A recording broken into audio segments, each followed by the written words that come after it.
మహాశివరాత్రి విశిష్టత, ఉపవాసం మరియు జాగారం గురించి. మహాశివరాత్రి ఉపవాసం మరియు జాగారం ఎందుకు? మహాశివరాత్రి కేవలం ఒక పండుగ కాదు, మనలోని అజ్ఞానాన్ని తొలగించే పవిత్ర రాత్రి. ఉపవాసం ఎలా ఉండాలి? ఉపవాసం అంటే కేవలం ఆకలితో ఉండటం కాదు. ఉప అంటే దగ్గరగా, వాసం అంటే ఉండటం, అంటే దైవానికి దగ్గరగా ఉండటం.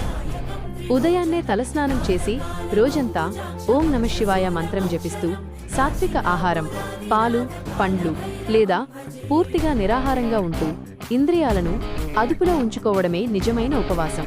ఇక జాగారం ఎందుకు? ఈ రాత్రి ప్రకృతిలో ఆధ్యాత్మిక శక్తులు సహజంగానే ఊర్ధ్వముఖంగా పైకి ప్రవహిస్తాయి.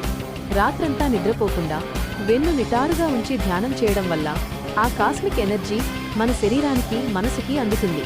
ఇది మనకు ఆరోగ్యాన్ని, మోక్షాన్ని ఇస్తుంది. హరహర మహాదేవ! ఈ శివరాత్రిని నిష్టగా జరుపుకుందాం. శివకృపను పొందుదాం. హరహర మహాదేవ! శంభో శంకర!